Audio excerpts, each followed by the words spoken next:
শ্ৰদ্ধেয় ৰাইজসকল, আজি আমি আপোনালোকৰ সৈতে বাটচুপা সাপৰ বিষয়ে আলোচনা কৰিম। মৰিগাঁও জিলাৰ তৰাণী কলবাৰী গাঁৱত আজি আমি এটা বাটচুপা সাপ ৰেডনেক কিলবেট ৰেস্কিউ কৰিবলৈ সক্ষম হৈছিলোঁ। সেই সাপটোনো কি, এই সাপৰ আচৰণ কেনেকুৱা, এই সাপে দংশন কৰিলে কি হ'ব পাৰে, এই বিষয়ে এটা চমুকৈ আপোনালোকৰ সৈতে অলপ আলোচনা কৰিম। সাপটো ঘৰ এটাৰ নিচেই কাষতে ৰ'দ গাই থকা অৱস্থাত আমি তাক প্ৰত্যক্ষ কৰি ৰেস্কিউ কৰিছোঁ। এইটো হৈছে আপোনালোকে জানেই চাগে 1974 চনৰ বিপদজনক বন্যপ্ৰাণী আইনত তালিকাভুক্ত হোৱা বাটৰাজ অসমত পৰিলক্ষিত হোৱা একমাত্ৰ সাপ, যিটো পয়জনাছ আৰু ভেনমাছ।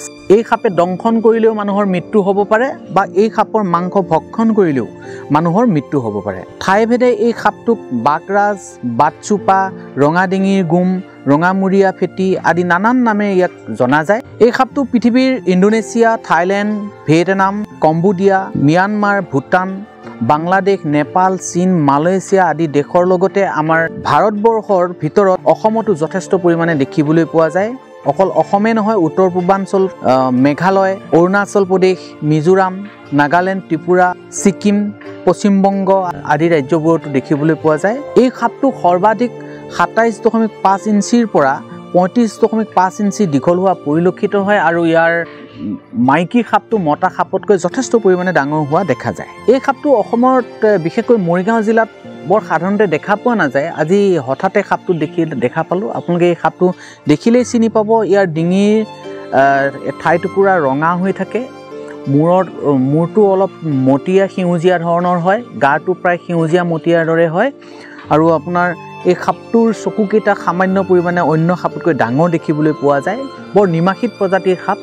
এই সাপে সাধাৰণতে মানুহক দংশন নকৰে। ইয়াৰ বিষ দাঁতকেইটা একেবাৰে ভিতৰৰ ফালে থাকে আৰু বিষ দাঁতকেইটাৰ ভিতৰত কোনো ধৰণৰ বিন্ধা নাথাকে, বিষ ওলাই আহিব পৰাকৈ। ইহঁতে যেতিয়া কোনো এটা জীৱক দংশন কৰে, ই জোৰেৰে ভিতৰত থকা দাঁত দুটাই খামুচি ধৰি কোবাই থাকে বা মূৰটো লৰাই থাকে আৰু সেই দাঁতটোৰ গুৰিৰ পৰাহে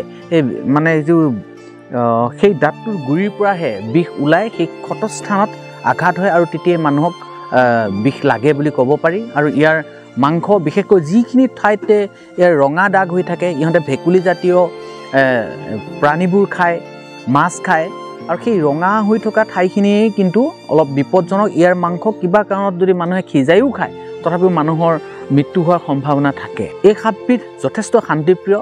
ইহঁতে বিনা কাৰণত কোনো মানুহকে আঘাত নাহানে আৰু এই সাপবিধে পুখুৰীৰ পাৰৰ যি পৰিৱেশ তন্ত্ৰ, তেনে ঠাইতহে থাকি ভাল পায় আৰু মানুহৰ পৰা কিছু নিলগত থাকে। ইহঁতে মাছ, ভেকুলী আদি খাই জীয়াই থাকে। এনে সাপবোৰ জীয়াই থাকিব লাগিব, ইহঁতক আমি সুৰক্ষা প্ৰদান কৰিব পাৰিব লাগিব।